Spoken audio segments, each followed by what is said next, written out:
Djali i kryetarit Kuvendit Gramozruçi është një nga përfituesit e shumë të lejeve për parqe fotovoltaike në zonën ranore të Fierit Buzdetit Adriatik. Sipas dokumenteve që ka siguruar ekskluzivisht Vox News, Ledi Arnuçi ka marrë në mënyrë të dyshimt një sipërfaqe të stërmadhe pronë e Buzdetit, ndërkohë që firmotari i faljes së pronës është vetë Armando Subashi. Në dukje një konflikti pastër interesi, pasi zoti Gramozruçi ka qenë deputet i qarkut Fierit, madje edhe përfaqësuesi politik i mazhorancës në atë qark. Ai dha dorëheqjen nga posti i deputetit pas zgjedhjeve parlamentare të vitit 2021. Ndërkohë që vitet e fundit ka mbajtur një profil të ulët në publik por mjaft aktiv në strukturat e Partisë Socialiste. Tashmë djali i tij, Ledi Arnuçi, ka përfituar një pronë të stërmadhe në zonën e Topojës Buzdetit, madje edhe me vetë vendimet e ish-varësit të babait të tij, kryetarit Armando Subashi. Ky i fundit njihet si një nga mbështetësit dhe njeriu i vetruçit, teksa nderi që ai ka bërë familjes është tepër i madh. Sipas dokumenteve, ditët e fundit Këshilli Kombëtar i Territorit dhe Ujit ka zbardhur një nga lejet më kontroverse, ato të miratimit lejes së ndërtimit për objektin ndërtimin e implantit gjenerues të energjisë elektrike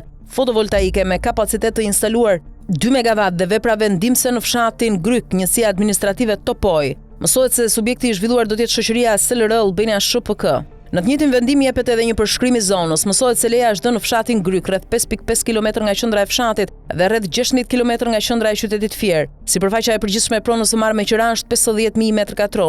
Sheshi i ndërtimit i vënë në dispozicion të zhvillimit nga prona e përgjithshme ka një sipërfaqe totale prej rreth 20.000 m2, thuhet në dokumentet shoqëruese. Por si e përfitoi firma SLR të gjithë sipërfaqen? Sipas dokumenteve, subjekti zhvillues propozon që zhvillimi të kryhet mbi pasurinë numër 554 fraksion 6 e ndodhur në zonën kadastrale 3358 e llojit ranishte me sipërfaqe 50.000 m2. Kjo pasuri është marrë në përdorim nëpërmjet kontratës së QRA-s numër 968 dhe 460 datë 9 korrik 2022 midis qiraadhënësit Bashkia Fier dhe qiramarrësit shoqërisë SLR Albania SHPK, thuhet në dokument. Pra leja është firmosur nga vetë kryebashkiaku i Fierit Armando Subashi. Mësohet se shoqëria SLR Albania SHPK përdor për qëllim të zhvillimit një sipërfaqe toke prej 2 hektarësh nga pasuria e mësipërme me qëllim marrjen e miratimit përfundimtar nga mije dhe firmosjen e kontratës për ndërtimin e implantit fotovoltaik me fuqi 2 MW.